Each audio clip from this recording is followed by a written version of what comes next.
Okay, my name is Kevin Greer, and I lead the Foam team at Google, and I'd like to quickly explain uh, what Foam is. So Foam stands for Feature-Oriented Active Modeler, which means it's a modeling framework, but that's something that most people are not familiar with. So by really comparing and contrasting a model to a regular object-oriented class, I'm going to demonstrate the advantages of modeling. Okay.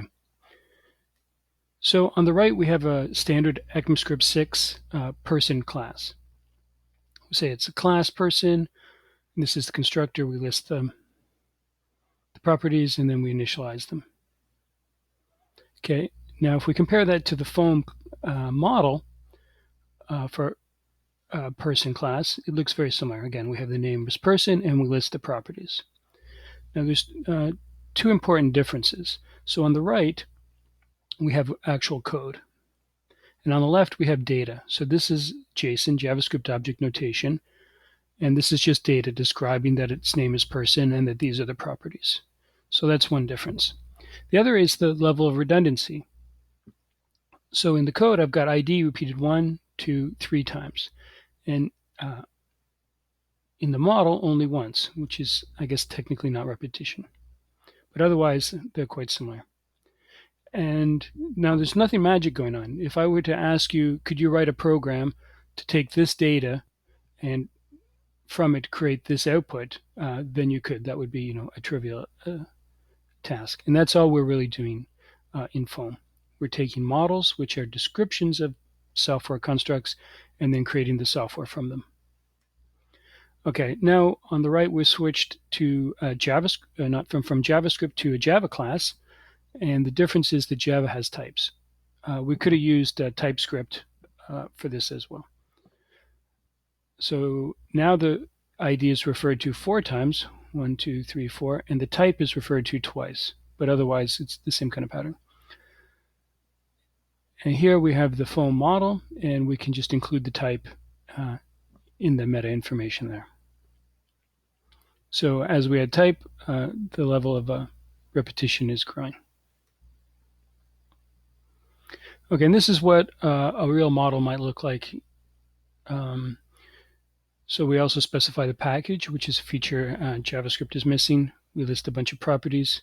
We have other information like the default value. Then we list the methods. And then we have something called actions, which are like methods that are meant to be used in a GUI. Okay, so where does Foam come in? Foam is like a robot which reads these models and then produces software from them. So here we've created a person class, so I can create new instances. So at this point, it's neither here nor there. I could have coded this as a class, or I could have coded it as a model. In either case, I get a functioning class. Okay, but then here's where they start to diverge. Now, if I take that person and I call the hash code, I get a hash code. I change their name and I call it again. I can see it's working. But I never implemented that in my code.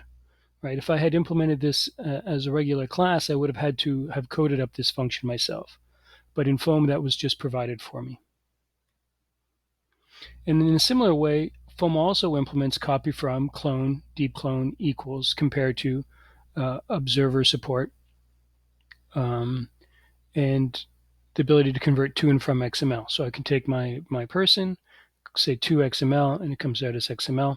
I can also do the reverse to create a person from XML, and I didn't need to write any additional code for this. Same thing for JSON, to and from protocol buffers. And now we have GUIs. So here is a GUI for that person we created. This is a live GUI. So we saw that action. There it runs.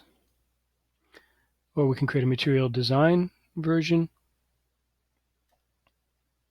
a table view. In each of these, this is only the one line of code I need to bring up this feature. And this ties back to the name. So the name is Feature-Oriented Active Modeler.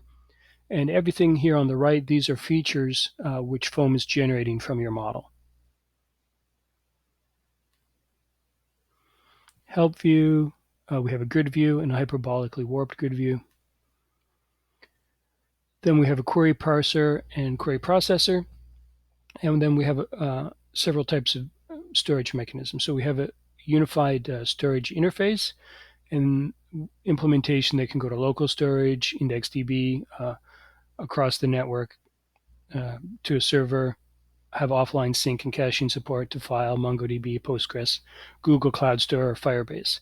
And irregardless of where you store your data or how you cache it or sync it, it's the same programming interface. We can also create a controller, so we can take a whole working app by just combining a bunch of these other features, so we can compose smaller features into larger features. So each of these are basically a citation view. When you click it, you get the larger detail view. Up here, we have the search. The whole thing connects to one of our storage mechanisms.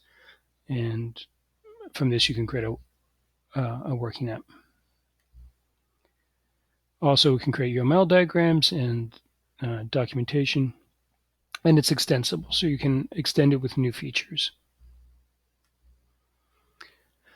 Okay, but one of the big issues with modern software development is even if all your individual APIs are kind of locally optimal, you have a huge amount of code that you need to write to glue them all together.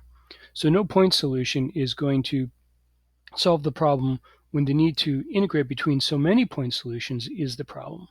And Foam really solves this with a more holistic approach. It's sort of like the universal translator. It adapts all of these so they're all sharing the same data and the same interface so that you can connect up any of these together. So just as to use each of these features was only one line, to connect any two together is also only one line of code. If I wanted to copy data out of Mongo into Postgres, that's one line. Or if I want to take it from any one of these databases and put it into any one of these views, that's also one line. Take it from JavaScript or from JSON or XML into a database, or from there into a view, that's always one line. Okay. But if I had written my class in JavaScript, I would have had a JavaScript class. But here's where it gets really different. So this is actually the Java class for that same model. Okay. And we can go and we can see it's all the getters and setters, and there's the hash code method we talked about earlier, the compare functions, the append to string, clone, and whatnot. So this is hundreds of lines of code. And we can also see a huge amount of repetition. If I go and I look at something like one of these properties like ID or first name, it's repeated 27 times. All right, so there's a fundamental concept of software engineering called the DRY principle, which stands for don't repeat yourself. You want every piece of information to have a single canonical source. You don't want to have it repeated all over the place. And you can see I haven't even started to build my GUI or my database or my networking layer. And just in the Java class alone, the fact that this person has a name or that it's a string is repeated 27 times. So that's really the opposite of dry. That's wet, which you could think of for standing for we enjoy typing or waste everyone's time. But it gets worse because then you still need to add all these other components. And by the time you do that, you've repeated yourself, at least 100 times, maybe, much more. Okay, then the same thing for Swift. So if I'm going to do an iOS app, here's the code for that. And it's a little bit better, but each, say, for example, first name is repeated 23 times. And then what we can do from the same model is generate all these components as well. And now the problem with this is you have a huge amount of repetition. This code is very wet. So this introduces the opportunity for inconsistency-induced errors. I may have added a field in one of these features and then forgot in another one, or I may have changed the type or changed the size, any of the other metadata like what's a valid value or if it's with 35 or with 40, and then forget to get it someplace else. So for every line of this code that I need to write, typically I need to write 2 to 3 lines of unit tests just to make sure that I haven't introduced any errors. But if you didn't write that code in the first place, then you don't need to write those tests either. So as they say, a NASA engineer said the most reliable component is one which doesn't exist. Okay, so we support these 3 platforms now, but in the future we could support Go, Dart, C++. And so your model keeps accruing new dividends, whereas if I had just written it as a JavaScript class, that's just an expense. I have a JavaScript class and that's all I have, whereas if you create a model, you get new features going forward. Okay, but your typical app is not going to be just one model. It's going to be, a whole collection of models.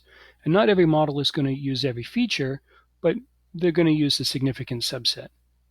And so this is a huge number of classes and a huge amount of work to create a cross-platform app. But let's just consider the web for a bit. What do you think is going to be smaller to download if you have over the internet, especially in an emerging market where you have a slower or less reliable connection, this small stack of models and foam, or this huge collection of hand-coded features? Well, you might think, well, maybe foam is very large, negating the advantage, but it's not, because this is really a matter of us dogfooding our own paradigm, and foam is itself modeled, which means it's really afforded the same kind of compression that the apps written in foam, other apps written in foam, get as well. Okay, what we've been calling a model is actually a class model. Okay, but it's not. Classes are not the only software construct that we can model. We model our database queries. So we mentioned that we support multiple underlying database mechanisms, Google Cloud Store, Firebase, or MongoDB, but they have different query languages. But by modeling our queries, then just like we could convert our class models to either JavaScript or Java or Swift, we can convert our queries to a MongoDB query or an SQL query or whatever is needed by the underlying database.